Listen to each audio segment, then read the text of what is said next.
Soy Roberto Pombo. Bienvenidos a Mis Preguntas, un programa de Prisa Media patrocinado por CAFAM, una caja llena de oportunidades para trabajadores, empresarios y emprendedores. CAFAM, una caja llena. ¿Cuáles serían los riesgos y los efectos de un Bukele en Colombia? En campaña presidencial hay muchas promesas, pero la de un Bukele colombiano es de las más llamativas. ¿Por qué son tan atractivos para muchos los personajes políticos como Bukele? Para este capítulo hablamos con Juan Pablo Rocha, director general del grupo Untold Colombia, con Camilo Lema, estratega en campañas políticas y comunicación de gobiernos, con el analista en seguridad y asuntos internacionales Andrés Villamizar, con Alicia Peñaranda, asesora y creadora de contenido político, y con Sandra Borda, profesora de Ciencia Política y Estudios Globales en la Universidad de los Andes. Soy Roberto Pombo y este es el capítulo 186 de Mis Preguntas. Bienvenidos. Hay países de los que poco nos llegan noticias. Uno de ellos es la India, uno de los países más grandes del mundo y con mayor población. Hace varios años pasó algo bastante interesante que quisiera contarles. A mediados de la década de 2010, en el estado de Punjab, había señales claras de una crisis relacionada con las drogas, específicamente una crisis de opioides. Estudios oficiales estiman que más de 230,000 personas eran dependientes de opioides en la región en ese momento. Para solucionar el problema, desde 2014, varios gobiernos regionales decidieron intensificar la aplicación de la ley antinarcóticos con la lógica de aumentar capturas, procesos y decomisos, mejor dicho, seguir un modelo bastante estándar, la guerra total contra las drogas que Estados Unidos declaró varias décadas atrás. I began the meeting by making this statement, which I think needs to be made to the nation. America's public enemy number one in the United States is drug abuse. In order to fight and defeat this enemy, it is necessary to wage a new all-out offensive. Lo que vendría sería mano dura. El entonces viceprimer ministro de Punjab declaró: no perdonaremos a nadie. Y ese discurso se tradujo en una campaña agresiva de capturas. Ese año hubo 17,068 arrestos y otros 11,593 hasta diciembre de 2015, todos bajo la ley. Entre 2015 y 2024 se registraron más de 51,000 casos bajo la ley de estupefacientes y se incautaron más de 4,600 kilos de heroína en ese estado. Y solo en el primer semestre de 2024 hubo 4,373 nuevos casos y más de 6,000 arrestos. En operativos más recientes, la escala creció todavía más. Solo en un año de campaña, la policía reportó más de 51,000 arrestos y 2,2 toneladas de heroína decomisadas. Las cifras de personas que el Estado capturaba y mandaba presas era cada vez más grande. En 2025, el propio gobierno regional informó que en 3 años y medio se habían acumulado más de 85,000 personas arrestadas por delitos relacionados con droga. Pero claro, aunque esos números parecían buenas noticias para muchas personas, en realidad escondían otras noticias más graves. Por una parte, el problema real de las drogas seguía igual. Varios estudios sobre consumo de sustancias seguían estimando que el 15,4% de la población consumía algún tipo de sustancia. Pero además, esta persecución se convirtió también en un problema carcelario. Un informe de la Autoridad de Servicios Legales de Punjab encontró que el 42,1% de las personas en prisión estaban ahí por delitos relacionados con drogas y que 18 de las 24 cárceles del estado estaban sobrepobladas. Ese crecimiento de personas presas también alteró el sistema penal. Datos oficiales muestran que una buena parte de los detenidos bajo la ley de narcóticos son personas en prisión preventiva, o sea, que pasan meses o años detenidas sin que haya condena definitiva. Y hubo otra consecuencia, el impacto social. Un análisis sociolegal sobre la ley antinarcóticos de India concluyó que su aplicación ha llevado a la criminalización de consumidores, la estigmatización social y un acceso limitado a tratamiento, lo que dificulta abordar el problema como un tema de salud pública. Seguir un modelo de gobierno o políticas específicas de otros gobiernos, especialmente de países tan diferentes a los de uno, rara vez resultan bien, especialmente si esas políticas no han mostrado resultados reales o efectos secundarios graves. A la India no le fue bien con su guerra contra las drogas. En Colombia, desde hace un tiempo, a varios políticos los acompaña un espíritu similar. el de querer importar modelos de otros países, más específicamente el del presidente de El Salvador, Nayib Bukele. ¿Por qué son tan atractivos para muchos los personajes políticos como Bukele? Esto me contó Juan Pablo Rocha, director general del Grupo Antón Colombia. En el caso muy particular de Bukele, que es el ejemplo que usted me pone, resulta una marca, porque es una marca, que tiene una claridad absoluta de lo que representa. La gente no tiene ninguna duda de qué representa Bukele. Y esas marcas que son así de claras y de definidas resultan siempre mucho más poderosas y mucho más atractivas. Ahora, en el caso particular de ese ejemplo, también sucede que la gente vivió el otro extremo. La gente vio lo que eran las calles llenas de delincuentes, una ciudad que no se podía salir, que no se podía vivir, y de pronto llega un tipo y pone autoridad absoluta. No sé si autoritarismo, pero autoridad sí, y mete presos a una cantidad de delincuentes, justo, ¿no? Los mete presos y se puede volver a vivir, y la gente puede volver a salir a la calle, y se vuelven a tomar los buenos, digamos, El Salvador. Eso hace que evidentemente la gente lo ame. La gente diga, este tipo nos liberó de unos delincuentes. Ahora, esas figuras normalmente, después de muchos años de autoritarismo, cuando a la gente se le olvida un poco lo que había antes, la delincuencia, empiezan a decaer, porque el autoritarismo por muchos años no funciona. Pero ese es un fenómeno clarísimo de que la gente sí quería autoridad en un momento dado. Últimamente se han puesto de moda los llamados outsiders o forasteros de la política, esos personajes que irrumpen en campañas políticas pero que vienen de otras áreas, que se venden como candidatos sin los vicios y sin las manchas del oficio al que aspiran. Dicen que no tienen maquinarias ni jefes y que dejan su cómoda vida para entrar en la política y salvar a su país. Porque la primera trampa del fenómeno bukelista es la narrativa que él mismo construyó, la del outsider, el joven que llegó de la nada a romper el sistema. Bukele nació en una familia de empresarios de origen palestino. The Guardian describió su crianza como la de un niño príncipe.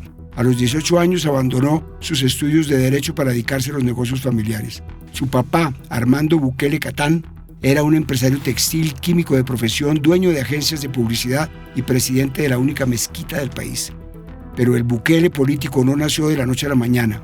Antes de entrar a la política, Nayib administraba las agencias publicitarias de su padre, Overmet North Red America y 4AM Saatchi y Saatchi, que por 12 años se encargaron de la comunicación política del Frente Farabundo Martí para la Liberación Nacional, el partido izquierdista que gobernó El Salvador por 10 años. La amistad del papá de Nayib, Armando Bukele, con el líder guerrillero Shafiq Handal, había nacido en la Universidad de El Salvador en los años 60. Un tío de Nayib, Mario Bukele Catán, recibía con frecuencia en su casa a Handal y a su hermano Farid, reconocido por haber organizado células clandestinas del grupo. Pero además, la narrativa de que llegó a ser presidente siendo un total desconocido en el mundo político no es cierto. En 2011, cuando tenía 30 años, buscó el apoyo del Frente Farabundo Martí para la Liberación Nacional para su candidatura a la alcaldía de Nuevo Cuscatlán, elecciones que ganó. Soy Nayib Bukele, candidato a la alcaldía de Nuevo Cuscatlán. Mis padres me enseñaron que con esfuerzo y dedicación se logran las metas. Así he trabajado siempre en mis empresas. Sin embargo, creo que es tiempo de trascender y trabajar en la construcción de nuestro país y sobre todo de mi municipio, Nuevo Cuscatlán. Su periodo como alcalde de Nuevo Cuscatlán consistió en una gran exposición mediática. Después se presentó a las elecciones para la alcaldía de San Salvador, la capital del país. Su campaña se centró en acercarse a los votantes más jóvenes con mensajes potentes a través de redes sociales y con ataques con memes a sus rivales. Así como en su primera alcaldía, promovió obras de infraestructura como la construcción del mercado Cuscutlán en el centro de El Salvador. Esas dos alcaldías fueron la plataforma para construir su candidatura presidencial. Siendo tan joven, ya había sido alcalde 2 veces y había acumulado suficiente capital político para aspirar a un cargo nacional. Bukele ahora no solo era el hijo de un acaudalado empresario que conocía desde adentro la comunicación política de uno de los partidos políticos más importantes de su país, sino que antes de cumplir 40 años ya había sido alcalde 2 veces. Busqué a Camilo Lema, estratega en campañas políticas y comunicación de gobiernos, y le pregunté, ¿cuánto de lo que vemos en Bukele es un fenómeno político genuino y cuánto es el resultado de una campaña publicitaria extraordinariamente bien ejecutada? Bukele no es solo marketing, pero tampoco es solo realidad. Es una mezcla muy potente entre resultados visibles y una narrativa extraordinariamente bien construida. Hay algo genuino que no se puede desconocer y es que conectó con un dolor real, la inseguridad, el desorden, la sensación de abandono del Estado. Y cuando un líder logra dar respuestas o al menos transmitir que las está dando, se vuelve políticamente muy fuerte. Eso explica buena parte de su respaldo. Pero lo que hace que este fenómeno domine es cómo está contado. Bukele no solo gobierna, sino que narra permanentemente, marca la conversación, fija el ritmo y sobre todo convierte cada decisión en un hecho político total. Sin intermediarios, eso no es casual, es una estrategia de comunicación muy sofisticada donde percepción y poder se refuerzan. Ahora, pensando en Colombia, pues esto se pudo en El Salvador. Aquí tal vez no sería tan fácil, pero el terreno emocional sí se parece cada vez más. Inseguridad, frustración económica, cansancio con la política tradicional. Y en ese contexto y de cara a las próximas elecciones, es muy probable que veamos candidatos que intenten construir ese mismo modelo. Resultados simples, mensajes contundentes y una narrativa que prometa orden rápido. La diferencia es que aquí hay más contrapesos, pero también hay una ciudadanía cada vez más dispuesta a premiar al que parece que pueda resolver, incluso si eso implica tensionar las reglas. El problema final no es cuánto hay de marketing, es si en Colombia, en medio de esta coyuntura, vamos a empezar a confundir narrativas con concentración de poder. En 2019, Bukele decidió dar el gran salto y se lanzó como candidato a la presidencia. Era el candidato millennial, joven, con un discurso fresco.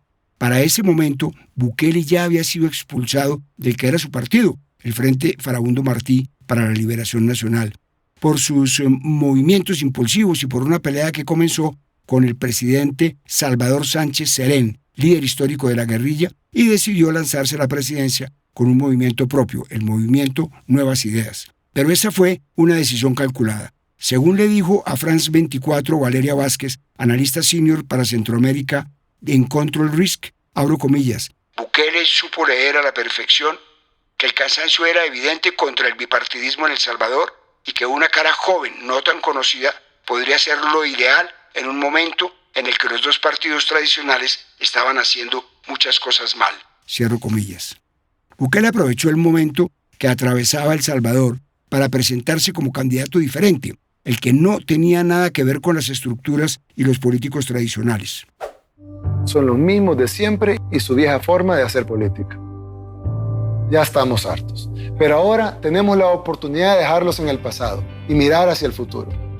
En respeto a la ley, hoy damos inicio a nuestra campaña electoral. Pero este hombre, que se presentaba como una ruptura total con el pasado político, no era en ningún sentido un forastero. Era un hombre de familia poderosa, formado en los negocios políticos de su padre, que conoció por dentro el partido más importante de su país, que lo usó para construir su nombre y que cuando ya no le sirvió, lo dejó y creó el propio. Lo paradójico es que finalmente terminó por presentarse a las elecciones en nombre de Gana, un partido político tradicional ligado a casos de corrupción. Y como ya sabemos, ganó la presidencia con el 53% de los votos. Pero hablemos un poquito del país que recibió a Bukele. Antes de su llegada al poder, El Salvador fue considerado uno de los países más violentos del mundo. En 2015, alcanzó una tasa de 106 homicidios por cada 100.000 habitantes, una de las más altas registradas globalmente. Las pandillas controlaban territorios completos, extorsionaban, desplazaban, reclutaban menores y ejercían violencia sistemática sobre la población. Era un país marcado por la violencia extrema y la desconfianza en la política. Cuento esto porque ayuda a explicar por qué la figura de Bukele tuvo el éxito electoral que tuvo. En marzo de 2022 llegó el punto de inflexión. El presidente Bukele declaró un régimen de excepción tras una ola de homicidios que dejó 62 asesinatos en un solo fin de semana. Entre el 24 y el 27 de marzo, 92 personas fueron asesinadas en El Salvador, presuntamente por pandillas. Según El Faro, un medio digital de El Salvador, la ola de violencia registrada en marzo fue el resultado del colapso de negociaciones mantenidas por el gobierno y la pandilla MS-13, y hasta septiembre nadie había sido condenado por estos asesinatos. El régimen de excepción que declaró el presidente incluía la suspensión de garantías constitucionales como límites a las detenciones, derecho a defensa plena y libertad de asociación. Las medidas fueron haciéndose cada vez más severas. La rama legislativa también aprobó un paquete de reformas penales relacionadas con las pandillas que permitían a las autoridades encarcelar a niños desde los 12 años y ampliaban el uso de detención provisional. Según Human Rights Watch, solamente entre marzo y diciembre de 2022, más de 60.000 personas fueron detenidas en el marco del régimen de excepción. Y muchas de estas detenciones se hicieron basadas en la apariencia física o el lugar de residencia de las personas. Varias organizaciones de derechos humanos salvadoreñas han documentado que se ha detenido a cientos de personas sin conexión con las operaciones abusivas de las pandillas.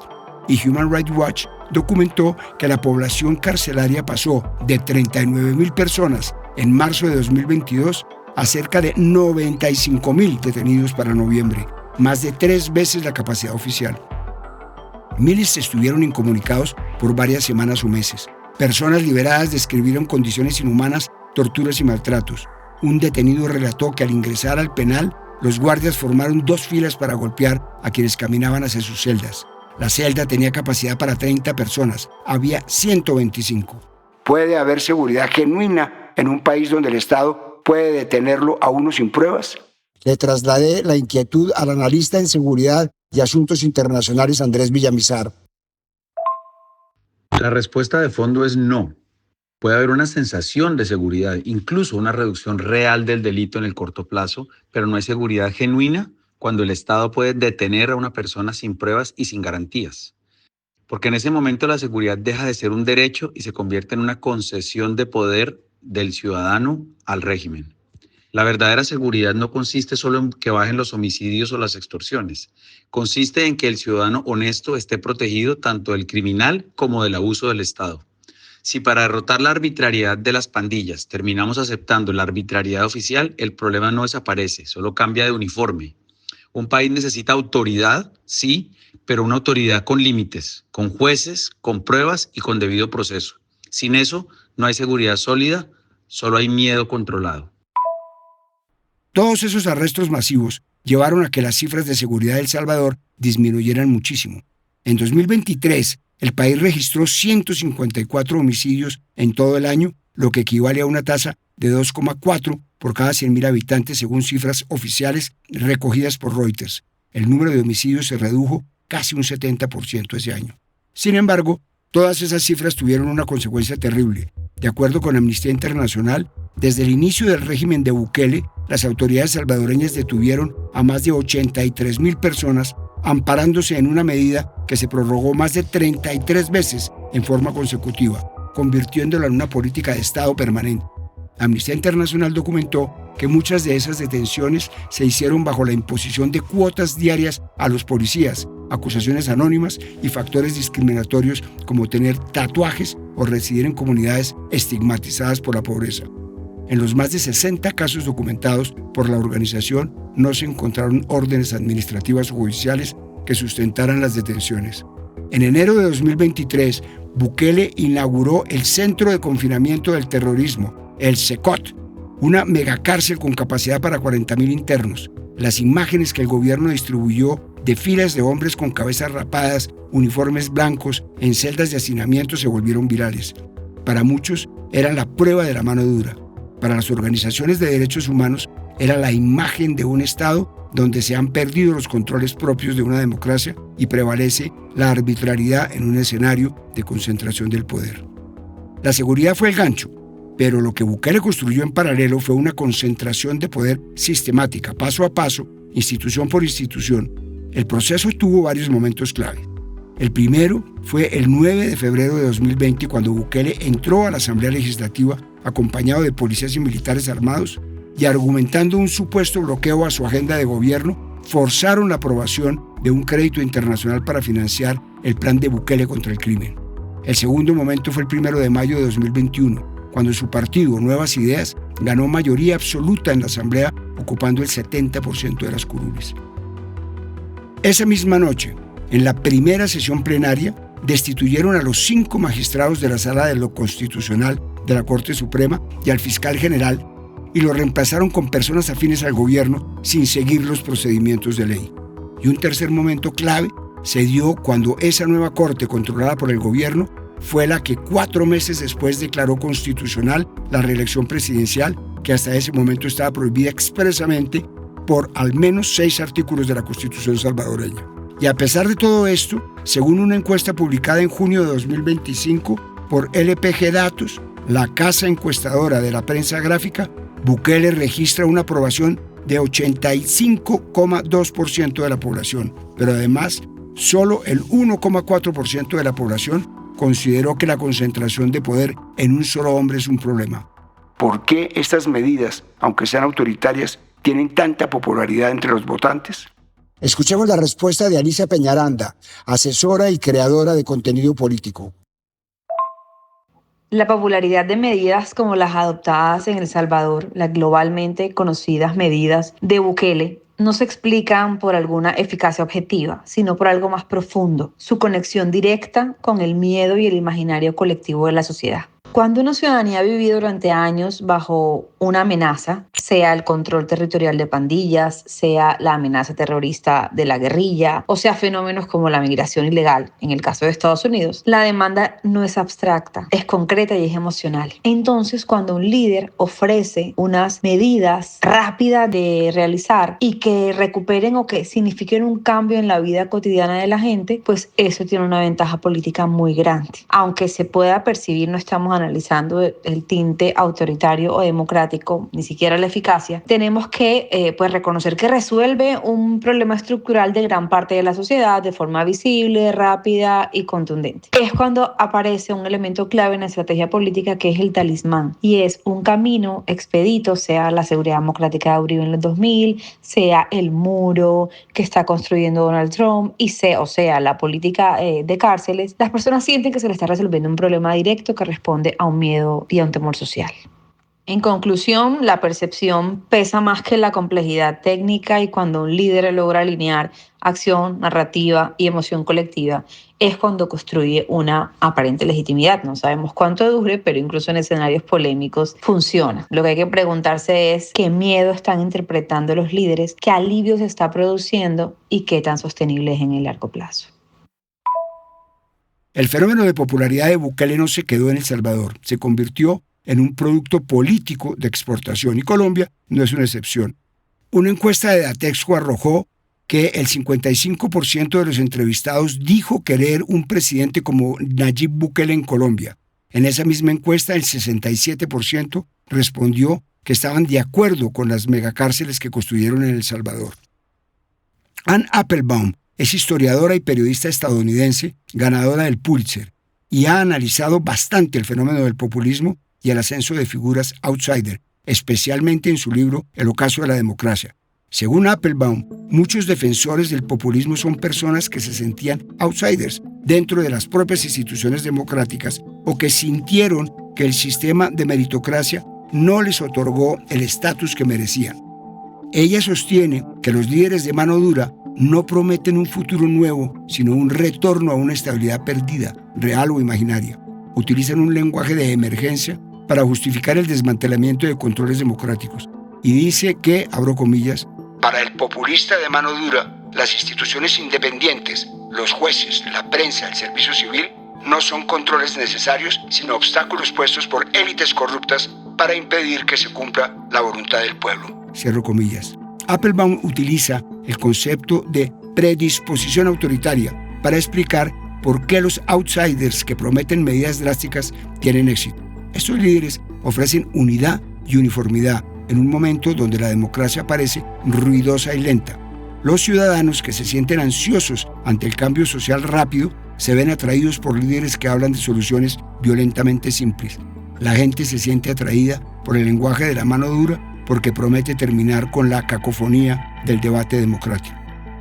Y por supuesto, muchos políticos han visto una oportunidad en la popularidad del modelo de gobierno de Bukele en el país. En Colombia, varios candidatos y gobernantes se han denominado a sí mismos como los Bukele colombianos.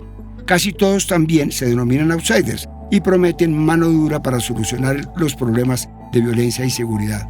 Y un país como el nuestro, en el que llevamos décadas de promesas incumplidas, de inseguridad crónica y de frustración acumulada, es el caldo de cultivo perfecto para este tipo de políticos.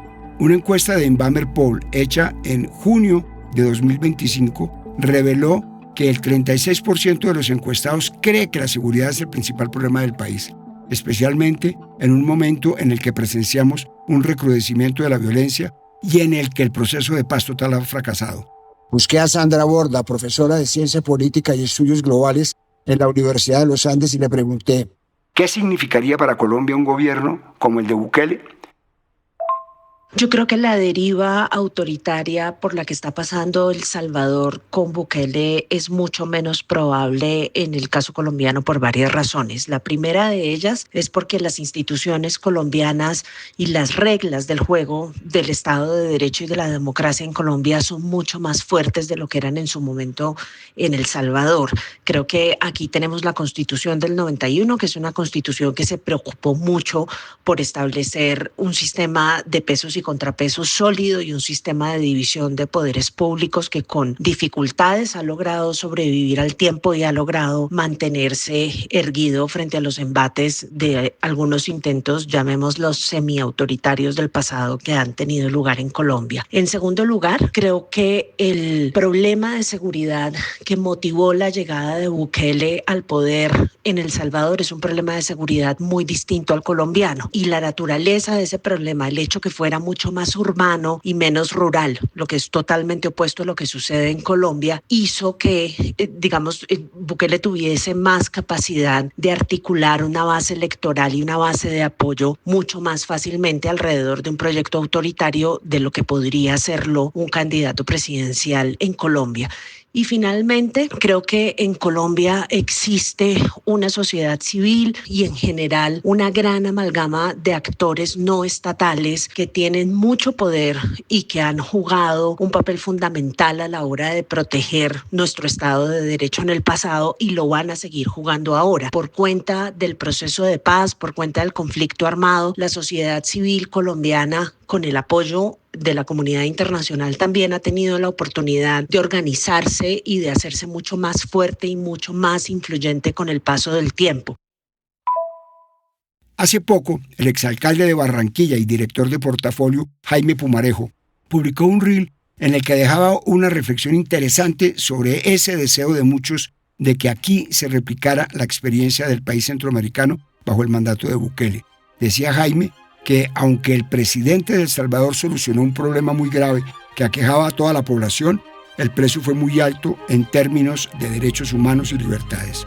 También decía que cuando el poder no tiene chequeos y se prolonga en el poder, termina volviéndose corrupto. Y si el Estado no es capaz de brindar soluciones reales de seguridad a sus ciudadanos, la posibilidad de un régimen como el de El Salvador es cada vez más posible.